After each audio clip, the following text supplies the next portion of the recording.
All right. Welcome everybody to the second town hall related to the College of the Environment strategic planning process. I'm going to start by giving the UW land acknowledgement. The University of Washington acknowledges the Coast Salish peoples of this land, the land which touches the shared waters of all tribes and bands within the Suquamish, Tulalip, and Muckleshoot nations. So again, welcome. My name is Gordon Holtgreave. I am an associate professor in the School of Aquatic and Fishery Sciences. I also happen to be the current chair of the College of the Environment elected faculty council. I'm going to play the role of a moderator for this town hall today. My goal here is to have an efficient and informative discussion about the draft strategic plan and work with everyone here to try to improve. I want to introduce our three panelists. Maya Tolstoy, our dean, has joined us for this, as well as our two co-chairs for the strategic planning process, Shui Chen and Rick Kyle. And let me just give you a real quick roadmap for what we're going to do this afternoon. We're going to start with just a few minutes of remarks, both from Dean Tolstoy and from our co-chairs, just kind of set the stage. We'll then move into our kind of question and answer period, and we're going to start with questions that were provided over the survey, and that should take a few minutes. And then we're going to move, and we want to dedicate a fair amount of time towards a more open discussion, Q&A about the strategic plan. And you have two ways to participate. One through the Q&A button at the bottom of your screen, where you can type in your questions, or you can also raise your hands if you want to address the panel directly. So that's our general plan. And now let me turn it over to Maya to give us a few starting thoughts. Great. Thank you, Gordon. And welcome, everyone. And thank you for taking the time to be here today. We want to leave as much time for discussion as possible, so I'm going to keep my remarks brief, but I do want to first acknowledge and thank the steering committee and its leadership for all the work they've put into getting us to this point. It's been many hours from many very, very busy people. I particularly want to thank Shui Chen and Russell Callender, who have been putting their heart and soul into this as co-chairs. Russell has stepped down effective this week because he is retiring, and I'm very grateful to Rick Kyle for stepping in to get this over the finish line as co-chair. Rick has been on the committee from the start and has been a leading voice in shaping what you're going to hear about today and what you've read about. I also want to thank all of you who are watching this either live or recorded for engaging in this process, hopefully providing feedback. And finally, I want to thank the many of you, both internally and externally, who've already provided input along the way. So it's really exciting to be nearing the final version. And the draft we're going to discuss today, I think, really builds on the outstanding work already underway across the college. It will help us think about how we can take bold steps to broaden and enhance our impact while becoming an even better place to work and learn. I'm specifically excited about the latest draft for several reasons as we seek to focus on strengthening our community and enhancing our work on systems-based scholarship and education. So first, I feel like it meets the moment. There's never been more need or urgency for the extraordinary work we do here and the need to work together to do it. At the same time, in academia and in sciences, we're going through a long overdue self-reflection around diversity, equity, inclusion, and environmental justice. What this plan does is it represents a roadmap to take us forward to fulfilling our founding vision as a college to really be more than the sum of our parts. And in that way, it will be uniquely us because few others can take on this comprehensive an approach. So it's also inclusive of the breadth and depth of our excellence, but provides a structure to bring us together and lift our collective work to the next level. So I hope it will help us further move beyond our disciplinary silos, something that research, solutions, funding agencies, donors, students, and the moment demands, while not losing sight of the importance of that disciplinary foundation. Finally, it really recognizes that our units and departments hold the expertise that will help us enact the details of this plan through their scientific and administrative hiring strategies. It doesn't try to micromanage how units are going to do things or what's going to be done. It provides that fertile soil for the best ideas to come to fruition. And it remains nimble to the rapidly changing environment that we're part of. So what I hope this provides is a framework in which you, the College of the Environment community, within a supportive, collaborative, and respectful community, can think big, bold, innovative, complex, system-based ideas to elevate and expedite the positive impact we're seeking to deliver in education, in research, in our community, and to the world at large. So with that, I'm going to hand it over to Shui as co-chair to say a little bit more about the process. Good afternoon. Thank you, Maya. And also I'd like to use this opportunity once again. Thank you for participating in this either here today or listen to the recording and providing the written feedback. It has been a journey. So on behalf of the steering committee, I would like to provide a brief summary of the strategic planning process itself. Next slide, please. So the steering committee consists of 20 members representing all sectors of the college, including undergraduate and graduate students, postdocs and research scientists, faculty of all rank, from early career to full professors, and the centers and the research entities in the college, as well as administrative staff. We also have 2 external members of the college who have deep knowledge of the college itself. The committee itself has been assisted by AKA strategy to help out the process throughout. So next slides, please.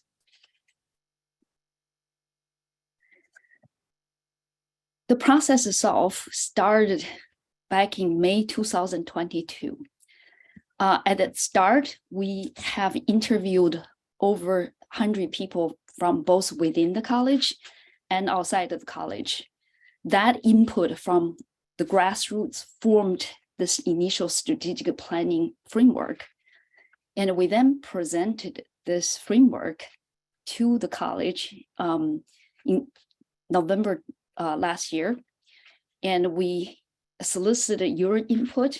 And I also want to acknowledge here again that many of you provided a very informative, thoughtful, and constructive input through the online survey and written letters and emails.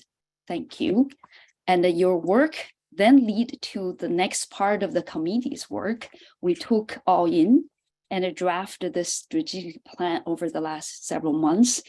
And the committee formed several working groups and conduct many meetings and solicited the targeted input from some sub communities to enhance the process that we're been working on.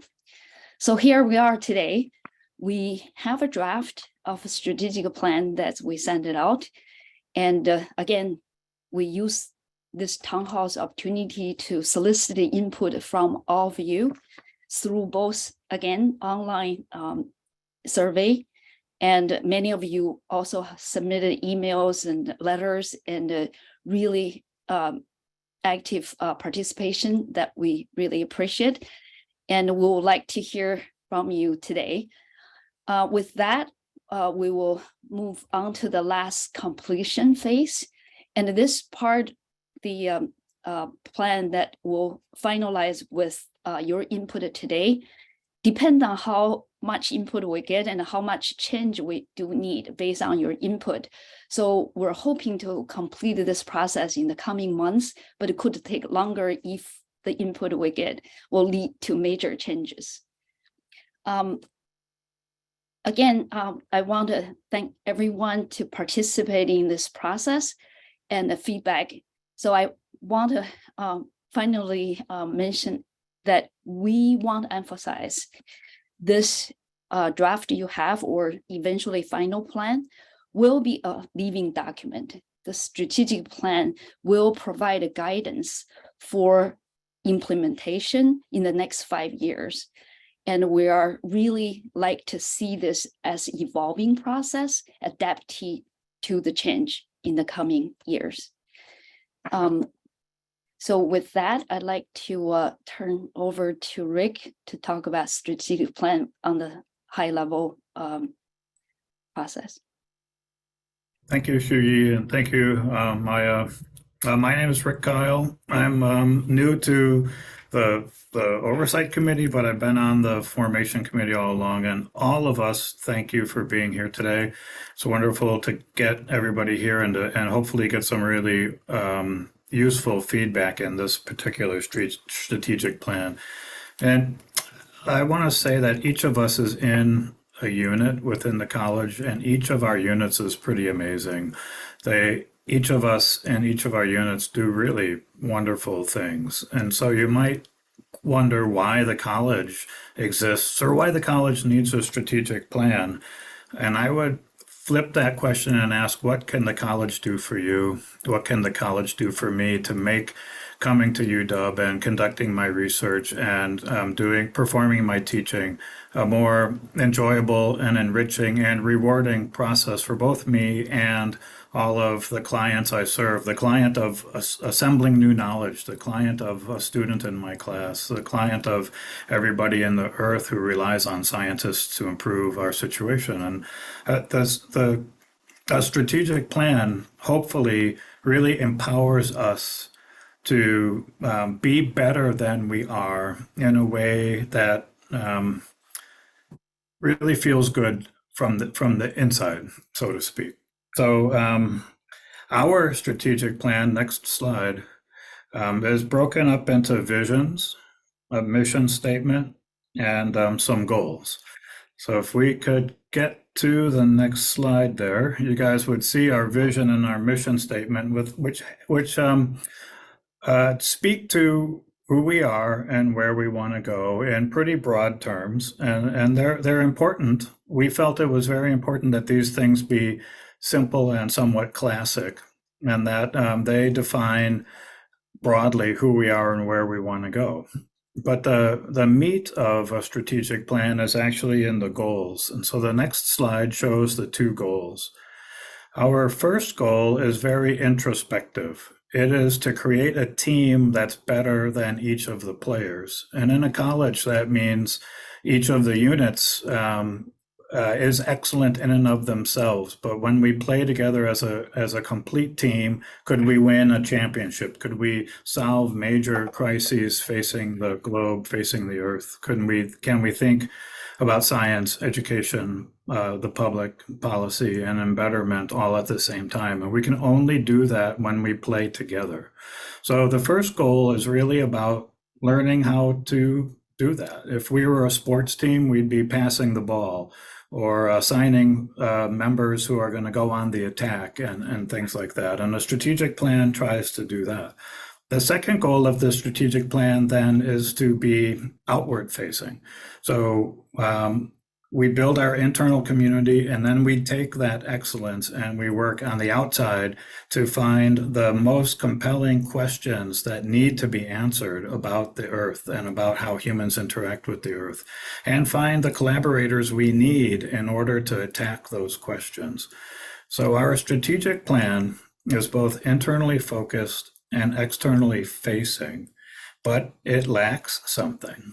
It lacks very specific questions. Why aren't we looking at supernova and having a supernova supergroup? Why aren't we looking at wildfires and creating a wildfire strike team? And the answer to that is simply that there's so much excellence in the college that we want the major initiatives that our college goes after to come from the ground up. The entire committee felt that it was improper for a group of 20 to define the next 5 years of research for the college, because invariably somebody who does amazing research would feel left out, and somebody who does amazing research would feel like they were the one who won because their phrase was in the strategic plan. And instead, we preferred a strategic plan that said, look, we're going to reach out in the next phase and find these things at the ground level that we want to do together. And so with that, I'm going to stop mumbling and tell you a little bit, repeat a little bit of what Gordon said. The first thing we're going to do is hand it back to Gordon and take a few of the questions that we already received in the input and use those to kind of grease the wheels. And we invite you even now to start using the Q&A function to ask questions in the Q&A, and we'll pick and attack as many of those as we can. And then in a little while, Gordon will invite you to start raising your hand if you have specific questions that you would like to ask. And I think that our team is going to put a link in the chat so that you can get to the document, you can get to these slides, and so that you can get to the Q&A survey in case you want to ask a question for us to go back and answer a little later. Or suppose you get home tonight and after dinner you think of the perfect question. Go ahead and follow that link and send us the question later. And we're looking for questions, we're looking for comments, we're looking for ideas, and we're again, open to making this document better, and we're so glad that you're here. And I'm going to hand it now back to Gordon to moderate. All right. Thanks, Rick. That was great. As Rick said, we're going to start with a few questions that were submitted through the survey, and I'm going to give the first one here. So it is, I'm paraphrasing, what's next? How does this document guide us? And how are we going to ensure it works for everybody in the college? Well, I'll start to get first shot at it, and then I'm sure other people can contribute. So next, we would like to take all your input in and finish off this particular strategic plan. But then at the same time, the real hard work will begin. That is going into think how we're going to implement the great ideas. And we're definitely looking forward to input from all of you, great ideas, how we actually make a bold plan for making the strategic plan work for everyone. I guess if anyone else wants to add some to this. I would jump on and say I really feel that this is the first step, and that the document is a living document that's going to improve constantly as different people have ideas and share them with the college and with this committee. And that we're really, the next phase really is how can we implement goal one, the internal piece, and how can we use that implementation to really embolden goal number two, which is the great ideas that we're going to attack as a group, as a larger group than the individuals within a unit. All right. Anything to add, Maya, or shall I move on? No, I agree with everything that's already been said. And yes, implementation obviously is key, and that's the next phase. But with a living document, it's obviously going to continue to evolve, but we're also starting to work on some of these things already. So we're not going to wait for an implementation plan to be finalized to start to make progress on the areas that we're highlighting here. So right. Okay, so second question, again, paraphrasing from the survey, one of the commenters noted that none of the values within the value statements were specifically related to scientific inquiry. And the question is that deliberate? Why is it something to consider changing? I can speak for myself. It's definitely not delivered. It was really a great point. But I think we're seeking for discovery, gaining knowledge, and creating things and the learning in the process. It's such basic fundamental value sometimes we take for granted. So maybe that's the point that we do want to call it out. So your point is well taken. It will be in the next version. I will just say I really appreciated the point. I think this is just the kind of fabulous feedback that we like to get from the community. I think it's something the steering committee spent a lot of time going back and forth on values and what do we mean by values, and is it something you can hold a mirror to yourself and say, am I holding myself up to this value? And so I think it's something we will bring back to the committee and discuss, but I think it's a really interesting idea to add that. Great. Okay, third one. How will we know if we succeeded in 5 years? Can we give an example of a positive outcome that might result from this plan? So yeah, I can take that. Well, so there are many different ways that you can measure success. You can measure it in grants submitted. You can measure it in major transformative cross-college grants that are funded. We can measure it in success in fundraising, and we can measure it in terms of our sense of community. So I'm a big fan of surveys, though everybody keeps telling me everybody's surveyed out. But if we're going to really talk about building ourselves, making ourselves stronger as a community, making ourselves a more welcoming and respectful environment, I think regular surveys are actually a really good way to chart progress. We can also just look at how our communities staying together. Are we retaining people? Are we attracting the best students? Are we attracting and retaining a diverse set of students, staff, faculty, colleagues across the college? So there are many ways that you can measure it, and I think we should be doing all of them. And more. I'm also welcome. I'd love to hear more ideas from the community about how they would measure success. Great, yeah, some good discussion point here in a minute. Okay, so last question related to that came in through the surveys. So multiple commenters noted the lack of any specifics related to scientific activities in the document, and I just wanted folks, if you have a moment, to elaborate on the discussions around this, why this is, and then comment, how would new systems-based thinking be operationalized maybe going forward? Well, let me jump on that one first and paraphrase, because I think I feel very sensitive to this. Why does this particular strategic plan not say we're going to do specifically X and Y and Z? And I think the answer is that the steering committee does not want 20 people driving the educational and research agenda of a college with thousands of people in it. We feel very, very strongly that the strategic plan needs to foster bottom-up ideas, not top-down ideas. And that is unsatisfying in some ways, because we're not saying we're going to go after this or this or this. But it was a difficult decision to leave those things out on purpose.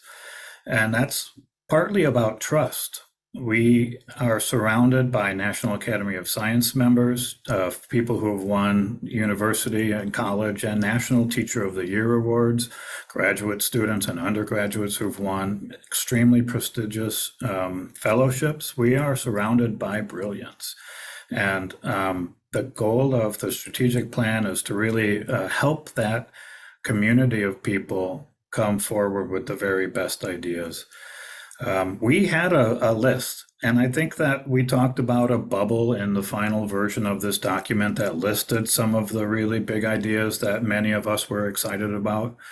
We even drew graphics about those things, and we pulled them out at the last minute because again, we don't want this to be top down. We want the strategic plan to empower bottom-up opportunities.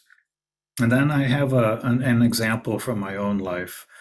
Many, many years ago, I was involved in an educational community where at the beginning, I had no idea. And somebody else said, hey, you know, oceanography should have a person in on that. And I was kind of like plucked and said, go join that thing. And it turned out to be one of the best pieces of my academic career. And the college enabled that because somebody had a good idea, and the college said, hey, that is a good idea. How can we assemble a team? The college didn't say that the college didn't come up with the idea. The college responded to the idea and helped assemble the team. And that was a college a long time ago. And can this college do these types of things at a mega scale to really address globally significant research? I think the answer is yes. Great, thanks, Rick. We got some questions coming through the Q&A here, and I'm going to work through a few of these. I want to hit one. It's kind of a follow-up question. One of the things that Maya said, and it's Maya, you mentioned that work is ongoing. It's happening now, and there's a request for some more specifics along those lines, and kind of some thoughts of how to be big in action and not take baby steps. Great. Yes, thank you. So there are a number of things underway already. So first, we're obviously in the process of restaffing the AD/DEI office. That will be really important for building community. And I am just about to start negotiations with our top candidate on that. So I'm very excited about that and hope that we can announce something on that fairly soon. But we're putting resources into that office immediately.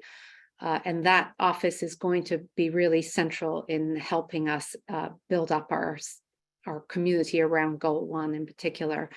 Another thing we're already discussing on the executive committee is how can we centrally in the college help facilitate these large grants and writing and putting together these large grants, recognizing how much work it is and how much time it takes to do this. And so we've had extensive discussions on the executive committee. And initially, I proposed something like small seed grants that would help buy out people's time, to give them time to coordinate these.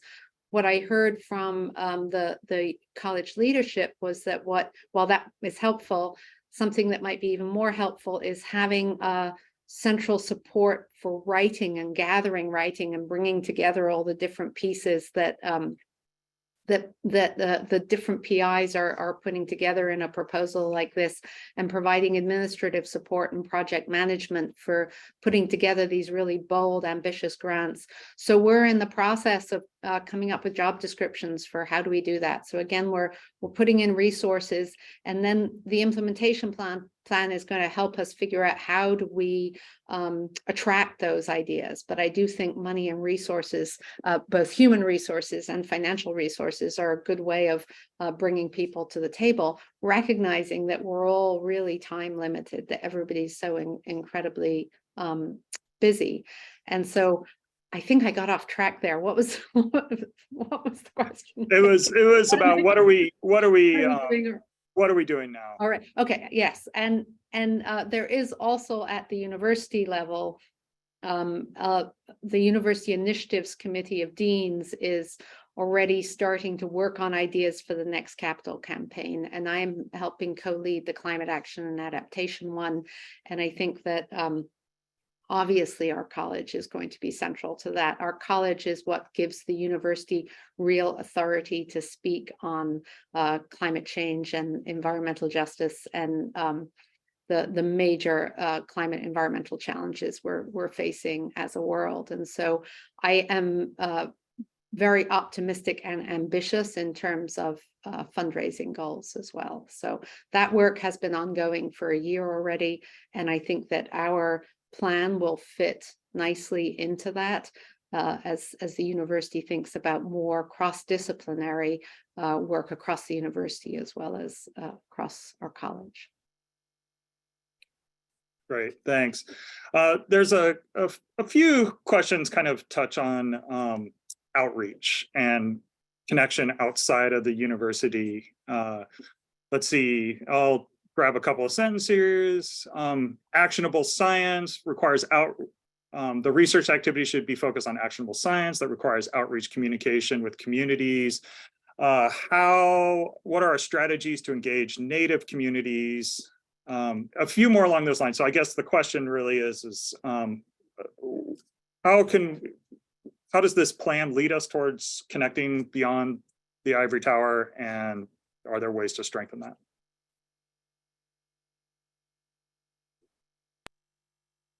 I can jump on and acknowledge right away that I have limited information here, but I just wanted to say that Gary's question and all the questions that are related are outstanding, and they're an area where I need to learn. And that was one of the exciting things for me about Goal 1, was to learn what our college had that I didn't know about. Since I'm in oceanography, I don't know a lot of my peers. I also don't know what we don't have. And so a lot of these questions speak to the growth the college needs to go through and the growth that each unit needs to go through. And so Goal 1 of community is gonna, I know the words seem vague, but to me they seem really exciting because it acknowledges what we know, what we don't know, and where we want to go. I don't have an answer. I just thought that Gary's question just really resonated with me. So thank you for giving us the fuel here to keep thinking about that. And thank you for joining, by the way. Any other thoughts there on community engagement? I will just acknowledge on a sort of more practical scale that we did discuss the importance of working with external communities and tribes in particular, and the various complexities associated with that, and recognizing that we value it as a college and we want to value it. And one of the things that has come up is the issue around how do you handle promotion and tenure in particular in valuing that work. And that's something that the university has already started to work on by adding community-based work into their tenure criteria that you're allowed to consider. And I know the College Council is already starting to have discussions on how you value community work. Gordon, do you want to say any more? Yeah, I can just add that this is probably our main agenda item for the College Council for spring quarter, is to think about and provide the community some guidelines around what community engaged research and teaching is, and how it factors into promotion and tenure. So that's our priority 1 discussion for the quarter. Yeah, Gordon, if I may, I just want to add some, really examples of not only we learn within the college and from different units, we're learning a lot from cross UW different colleges. So just like Rick, I'll give you a specific examples of how these things are seemingly simple, but it's complex. Like flooding is something I'm passionate about. So the flooding has been studied across different colleges. Like we've been talking to hydrologists in the College of Engineering, and the built environment is a big part of that thing that we are just starting to getting into, and the public health, human health and things. So we've been discussing quite a lot behind the scenes, a lot of people learning, and we're definitely not sit still trying to work this out. And I feel really a lot of promising activities can lead something much bigger. And the Western state have faced so much challenges, climate extremes and so on. I just threw one more thing in that we haven't discussed as much, but we probably should, is the rural American healthcare depend on a lot of environmental conditions. We'll begin to that conversation with some other colleges and to try to reach out to lots of different communities. And the Native Americans definitely part of that conversation as well. So you can see there's a lot of things going on, but we need you to engage and give us better ideas. Great. Thanks. Okay, so we have a couple of questions here that are related. And it's around the systems-based research and systems-based thinking. And so I would like to see a bit more explanation of how the College of the Environment plans to support systems-based research that will keep the UW producing high quality research, and how they propose to invest in this, paraphrasing here. And then down at the bottom of the list, what are the incentives to encourage this kind of work?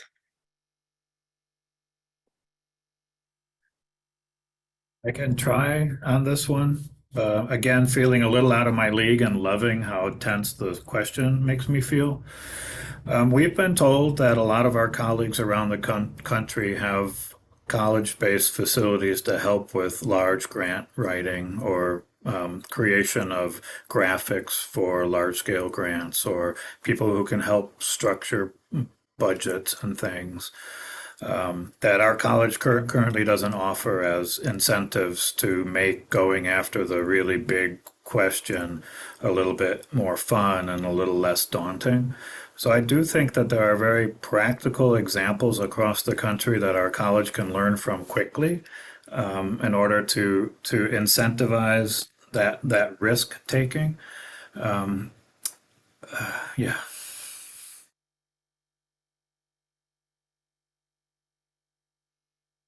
Oh, sorry, any other thoughts? I also think about it in terms of, I think so many of us recognize that this is where the fields are going, and that that we want to work on these kind of complex problems, particularly if you're getting into the solution space, recognizing how complex solutions are, that it's not just, the answers are not just going to come from one particular discipline. And so I feel like that a lot of the motivation is there already. People want to do this kind of work. It's a question of how can we make it easier. And I think, Rick really talked very eloquently about how we can do that. But I think the motivation is there in terms of really answering the big complex questions and really having impact. Great. Okay, we've got just a couple more here in the Q&A. So I'm gonna invite folks who wanna just talk out loud to raise their hand, and we will be there shortly. So one more question related to social sciences and humanities, and the role of social sciences and humanities in the College of the Environment going forward, and noting that there's a very small number of social scientists relative to the total number of appointments in the college, and also acknowledging that these ideas of co-production of knowledge and engagement outside in the community are ideas that have largely emerged out of the social sciences. So I guess the question in here is, what are the thoughts about social science in the plan going forward? Well, I'll get a start on this. We've been really spend a lot of time trying to figure out how to make this important enough to recognize we repeated this, right? So in the way that all the work we do, the way to impact society, we cannot do it without the social science part, study human behavior and so on. It has to be integrated part of the study. So in order to address societal problems, we should really start thinking much broadly. We're talking about energy sectors and food and climate justice. There are so many things that our college social scientists has been working with other people outside of college. And I know some of you participate the tool of the National Academy report addressing exactly that, how social scientists is really critical and integrate part of this system that we deal with natural hazards and the climate change. Yeah, I agree with that. And, we did very consciously try and make sure that what we were writing was inclusive of science and social science, recognizing its importance. I also think, I also want to emphasize that, again, this was written to be as inclusive as possible, and that goal of building trust and building knowledge across the different units and across the different elements, that's also going to require an element of coming forward and trusting that we want to know what we don't know. And so if you don't see yourself involved in a project that's evolving that you think you should be involved with, we want to create an environment where you're able and feel comfortable coming forward and saying, you haven't thought about this aspect of it, and this is really important. So I think that, that speaks to also the culture we want to develop in the college, to recognize that we have this incredible breadth of expertise that none of us can fully appreciate because we're all in our niches. But that we do value and recognize that social science is a big part of it. Okay, putting out another call for hands. Okay, Lauren made a comment here that I'll just relay, calling specific discussion of how the college environment can connect with Native communities and work towards environmental justice with Native peoples and Native lands. Call for an explicit mention about Native communities added to the plan. I don't know if there's a need for a response, but it's. I think that's a good idea. Thank you, Lauren. I have just a general question that's somewhat related to this. Is can somebody speak to how DEIJ is envisioned to kind of integrate with all the elements of the plan here? Is there a framework for that?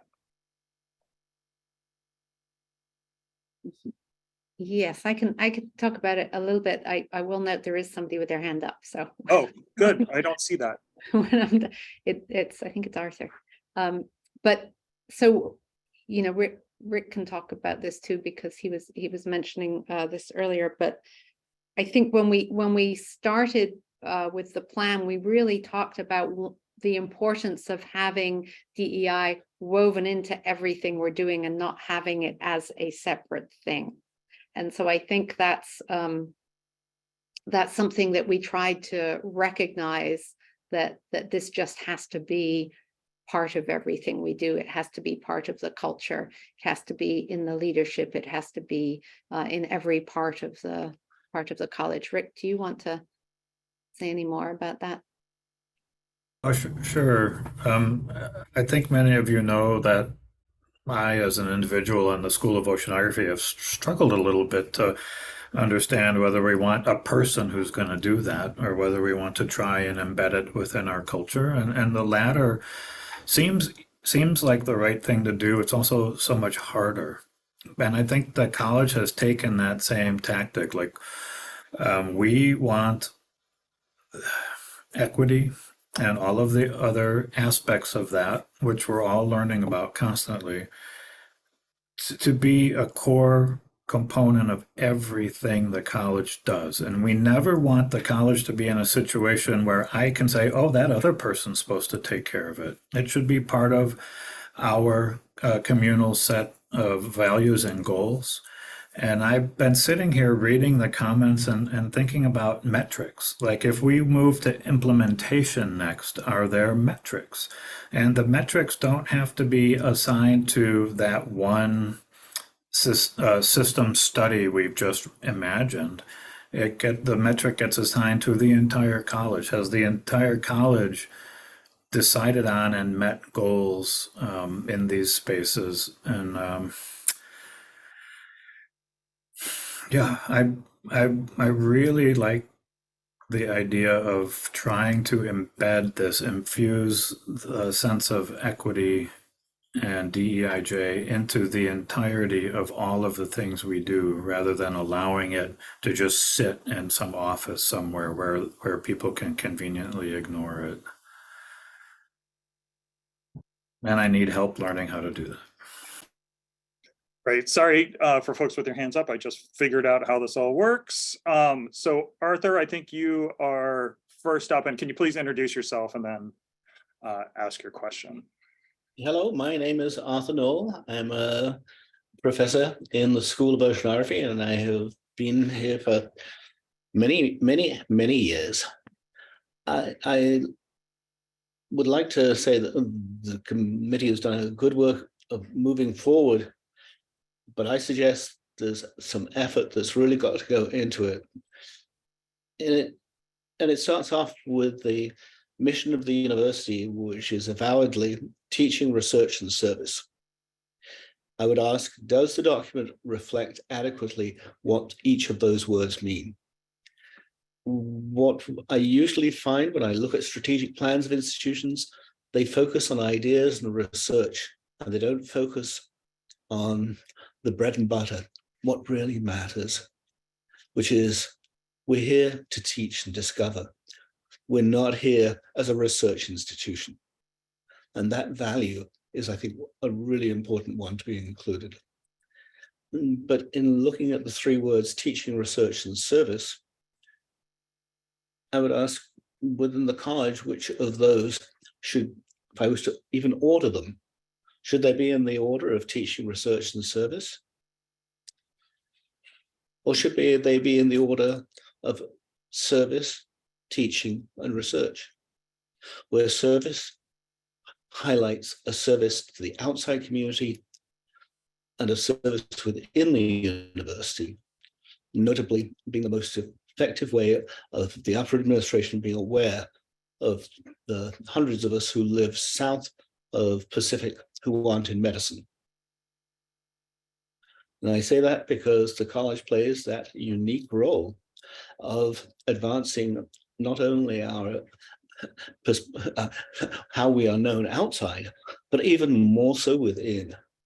And I would emphasize that's such an important responsibility for the college, and providing a service that protects the colleges from, or alleviates the pressures that come from federal legislation, state or university legislation, but asking that to get back to the focus of the teaching, research, and service be all recognized in the document. Specifically, I think the words hope and the word excellence is missing. If one looks at the university values, and this is a suggestion, rather than getting into, well, they had 7 and you had 6, did you give up on so-and-so? Why not accept the universities and state? We are part of the university. Their 7 values are whatever they are. And we want to emphasize, in addition, collaboration. It's not in the University of Washington document. What's also missing, and though it's not a value, boldness, risk-taking needs to come across, I hope. Okay, thanks, Arthur. I'm going to give these guys a chance to respond. Sorry for talking so long.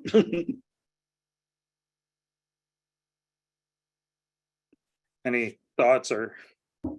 Thank you, Arthur. Those are great suggestions. I saw you all Suggestions. furiously I'm right furiously while taking you were notes. while Arthur was speaking. So those are Fortunately, definitely taken. this is being recorded, so we can go back. But yes, great ideas. Thank you, Arthur. Okay, let's move to Lauren, please.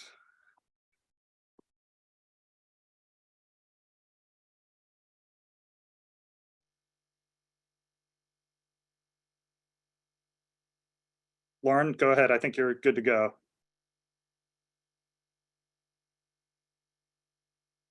Maybe not.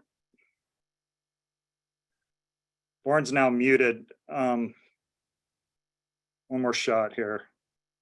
Maybe a problem with your mic.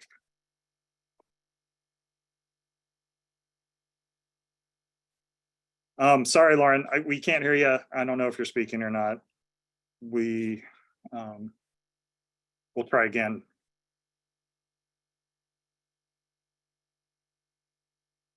Okay. that's it for folks. Sorry. Unfortunate. Patrick Christie had a comment about accountability and embedding accountability in the document from the perspective of it's a central tenet, both with respect to community-based research, but also DEIJ work. And had some suggestions here about accountability.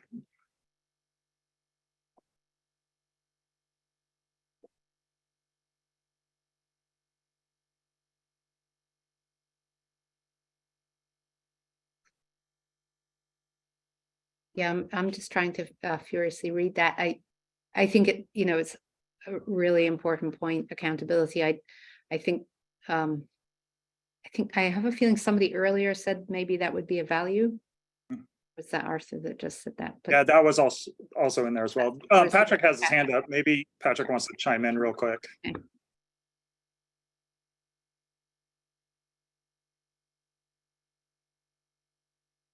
Are you unmuted? There we go. Okay, I think I figured it out. You got to go to the far left and unmute yourself, Lauren, if you want to be able to speak.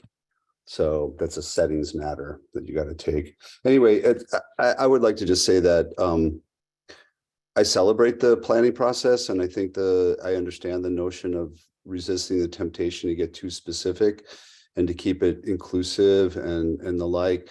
The one thing strategic planning processes that I've been involved in for NGOs and foundations, and I'm involved in quite a few of them, look not only at the strengths, and you want to build from the strengths, but you look at the weaknesses and you face them directly. And so we're in a historic moment right now where people are saying academics and universities need to be accountable, for example, and we need to look at the dearth of representation within the academy and why certain people come to the university or not, either as faculty members, as students. How can people afford to come to this place, for example? How can social scientists accept lower salaries than other faculty members? All of these types of things that are. So I guess the one thing I would just encourage the writers of the document to consider is, what are the limitations? And I'll own up to some of the comments that I'm uncomfortable sometimes making comments that are associated with me. I'm not interested in being perceived as a person who is advocating exclusively for the social sciences, although those are my posts that are posted anonymously, and I think some of you won't be surprised by that. But the fact of the matter is, if you look across the college, as strong as it is, if you have 250 faculty appointments and only 15 of them are social scientists or humanities, the fact of the matter is that centering environmental justice and transdisciplinarity will be a difficulty. It will be almost impossible. And so there's two ways to solve that, which is to mention in the strategic plan that this is a limitation that needs to be addressed. It will make us more cutting edge if we really rebalance the disciplines represented. And by the way, we mentioned social scientists, but humanities are absolutely essential. So we should think in a humanistic way. The last thing I would just say is, the obvious thing is that there's a whole upper campus, arts and sciences, where most of the power in the arts and sciences and social sciences and humanities are located about the environment. And the strategic plan is largely silent on that, in my opinion. And then the last thing I would just say is, to really get change at the college level, you need to incentivize it. It's important to know what each other are doing, but when there are barriers to incentives, or their lack of incentives, I should say, it's very, this is common property 101. Like, you motivate people through incentives. And so those are some of my reactions. I think the document is strong in many ways, but it's silent on some things that those of us who do applied social science scholarship, that have been doing community-based scholarship for 25 years, University of Washington has not been a friendly place to that kind of scholarship. Thanks, Patrick. Let me give these folks a chance to respond, and then, any thoughts? Patrick, I think well said, and there's a lot of discussion among the committee members, and the document is very long. The part we didn't show you have a whole lot of more things in there. So there are limitations definitely for what been here so far. And your point is well taken, and we are definitely think hard and try to, incorporate all the input you have. Our own limitation on the plan itself is we try not to get this 100 pages document. So that's also part of limitation. But that said, but I really do think you brought in a very, very important point, and that's go to the core of DEI as well. Our values and inclusion, equity, and all of that. That's why we really need everyone to constantly bring this up and make everyone accountable, ourselves and everyone else in the college. All right, thank you. Lauren, if you could give it a go. We only have about 4 minutes and we need to do a bit of a wrap up at the end. So could you do this in like 2, please?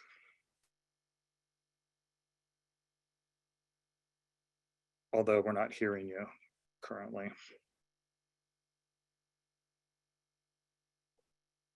All right, I'm sorry, Lauren. I think technical difficulties have won, unfortunately.